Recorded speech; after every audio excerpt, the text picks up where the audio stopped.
On OffTheHookSports.com, your home for real news, real opinions, and what really matters about Tennessee athletics. The Off the Hook podcast at OffTheHookSports.com or Facebook, YouTube, Twitter, or wherever you go for your favorite podcasts. Apple Podcasts, Spotify, Stitcher, Google Play, TuneIn, iHeart. Like, share, follow, subscribe. Off the Hook with Dave Hooker starts now.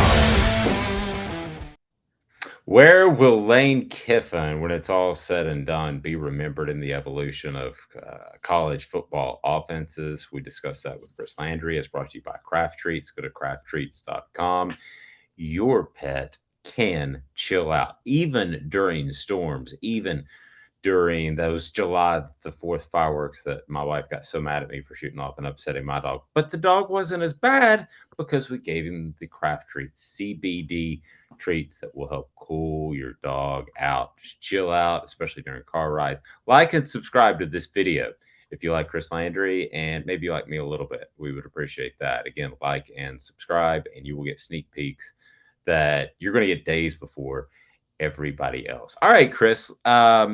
I want to talk about Lane Kiffin. He rolls into SEC Media Days on the first day. Again, go to crafttreats.com. So, Lane has a dog. I am going to offer him some craft treats. But Lane himself seems a lot more chill than he used to be.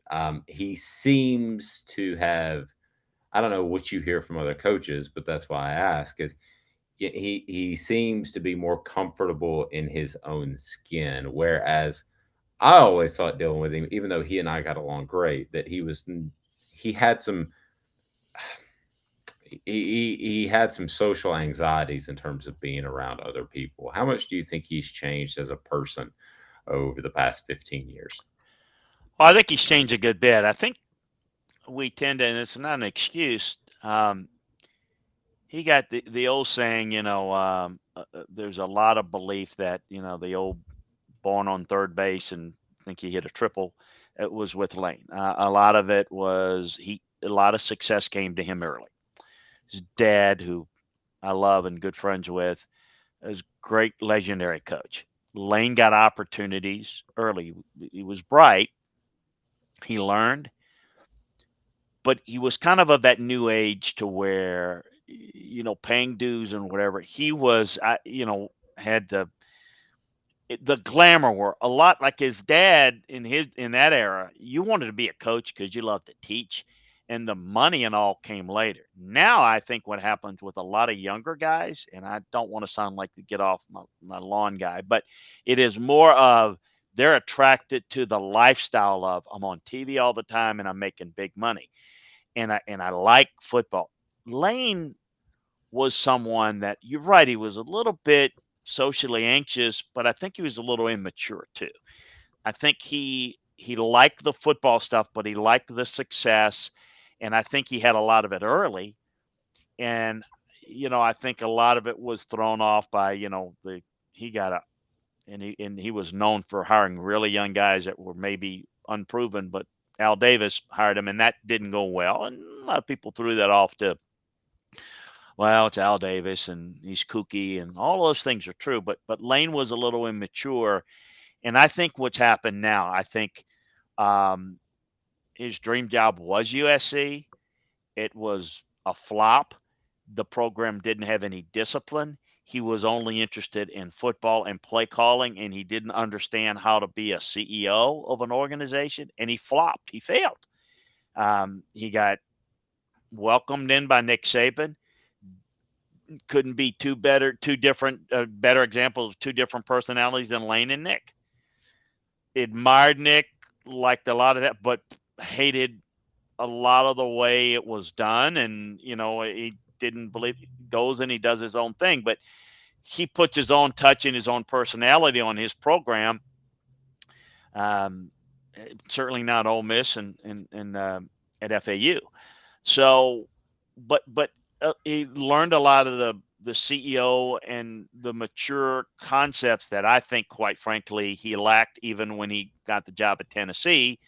I think the maturity is set in, and I think in some ways he's been humbled a little bit. I think he's he is a self-deprecating guy. He does that a lot more than he ever did back when you were referring to him. I think he is a little more confident. He's had some success, whereas I think he was always out to prove something and maybe was a little guarded. Now, maybe not so much. Yeah, along those lines, he is a guy that Nick Saban trusted to revamp his offense, and that's not something that Nick Saban does flippantly. Um, where do you? That being said, I mean that's quite an endorsement as far as Lane Kiffin and his ability to call offenses and prepare offenses. Where does that rank among the best coaches in the nation? He's exceptional, and let me tell you, there's this thing in how it played out. Remember when Lane got fired on the tarmac? So there was a football season, and half that football season, Lane was out. And he was collecting his money, and he wasn't doing much. Because I had talked with Nick about him, and Nick had brought him in towards the end of the season as a consultant. Just come in, and a lot of people do this, by the way. Come in, see how we do things, and give some thoughts, and they literally will kind of put them to work for free. Meaning, you come in, and we'll carve out some time to meet with them, observe things, tell us what you think about our program, about our offense, and whatnot. There's this belief that Nick Saban brought in Lane Kiffin and said, Lane, I want you to run your offense here. That is not what happened. Okay. Nick Saban came in and said, I want to run this certain style of offense. That is the offense that Lane runs now is not the offense he ran at USC. It's not the offense. It's not his. That is what is most impressive. And folks, this is what a good coach is all about. Don't tell me about a coach's, bringing in his offense, his scheme. Schemes don't win consistently. It's a coach's ability to take a style, take a scheme, modify it, change it, because they're constantly changing on defense to match you, and it's your ability to match wits and adjust. It's why Lane, for example, is, I think, quite a bit better coach than, say, Mike Leach. Mike Leach doesn't know how to change. He knows his one way. Lane took the offense that he learned from other people, and he put that and said, because remember Nick Saban, we got to do this on offense, because if they're not going to call this RPO stuff and the blocking downfield in college, and remember he complained about that, it's not good for football, and he doesn't think it's good for football, but we need to start doing some of that if that's what they're going to do. Lane didn't run that offense.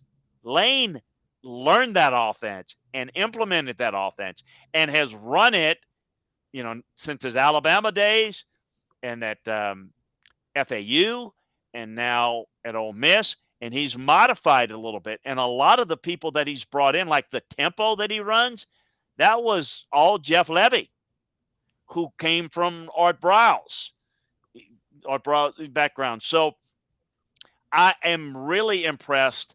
As much as certain things about Lane, it's not always impressed me from a maturity standpoint.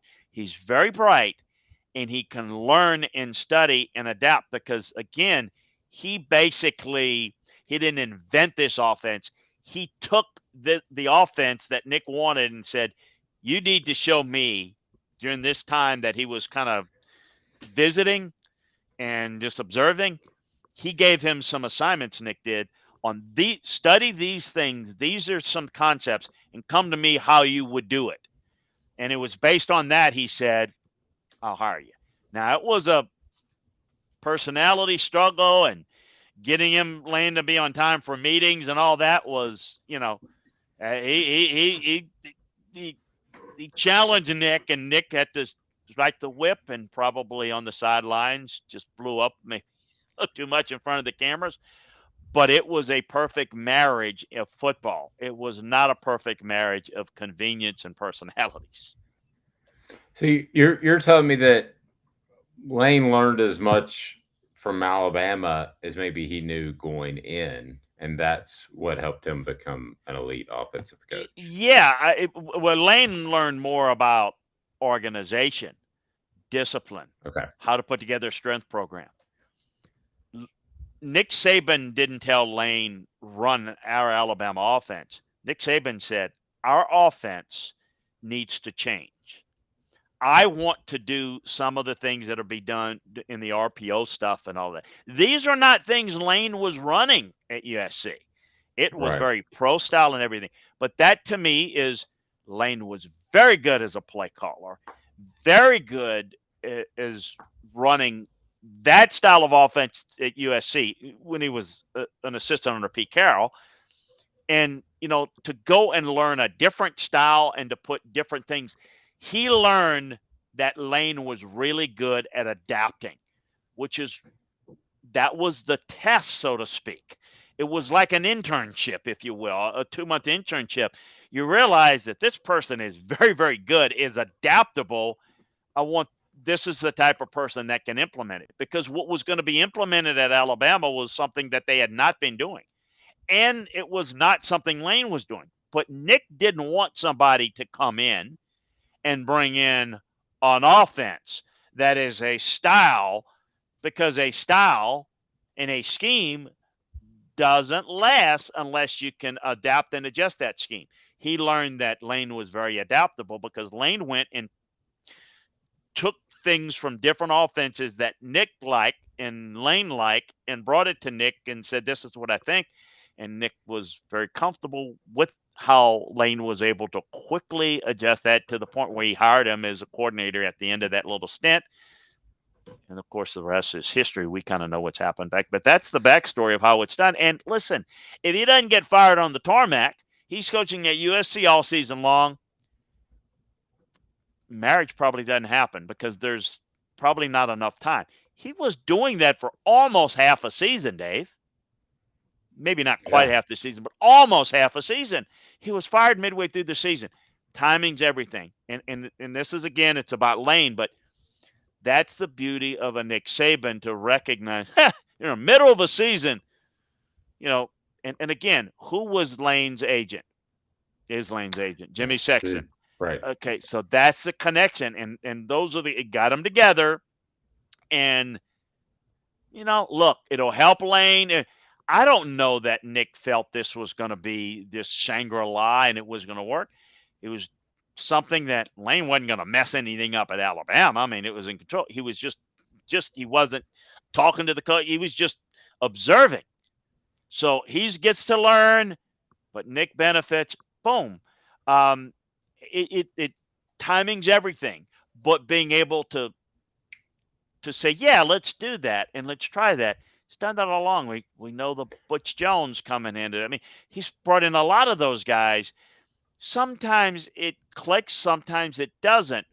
But timing's everything. If he doesn't have a half a season to prove himself, probably doesn't get that job, and who knows what happens. I mean, Alabama's going to still be successful, but Lane had a big part of the change. I mean, Nick would have found somebody else that could have done that, I'm certain, because of how he does it. Lane, I don't know. Does Lane get back quick enough to where he can flip his career around and at least go to the FAU situation? I don't know. Maybe he's not where he is at Ole Miss. I think Lane benefited more than Nick did, but Lane contributed an awful lot as a coordinator. I just think that other people have been successful as a coordinator for Nick as well, but Lane was really successful there. Our Chalk Talk brought to you today by Craft Treats. Again, for your pet, whether it's situational anxiety, you can click on the link that is attached. You can get a discount, whatever the anxiety might be. Or also, you get to the point where your dog's getting a little bit older, has arthritis, mine's having trouble getting up on the bed, which is sad. So we're able to help them out with some CBD craft treats for your pet. So I don't want to put words in your mouth, but based off what you just said, it sounds like Lane Kiffin, and I get asked this all the time, where would Tennessee be had he stayed? First of all, we're pushing 15 years, and nobody stays anywhere for 15 years. But, I mean, had he Sounds like he would have missed out on an awful lot of football and life lessons that made him the coach he is today. So I'm not sure it would have worked out at Tennessee. Yeah, I think you're right. I mean, people tend to look at the result. Okay, he's good now. He's successful. He could have done that here. Timing's everything, as we just talked about. When Lane got the job at Tennessee, I thought he was way too immature at that point, and the immediate success in recruiting and on the field was not sustainable the way he did it because again he was several recruiting violations that I think would have buried him in the program had he stayed. He was not real organized. He was, I'm an offensive genius. I'm going to do that, and I'm going to hand this to. That's what happened to him at USC. What happened to him at USC would have happened to him at Tennessee had he stayed. The lack of organizational skills, the lack of discipline. Lane is an artist. He's not an engineer. Nick is an engineer. Everything's in place. It's got to work. Lane is the spirit moves me. I'm going to do this. Well, the spirit doesn't move you. You better be organized and make sure that you're prepared for all of that. He was not that. And the other thing is you got to remember Tennessee fans will always look at it as he left them because he did.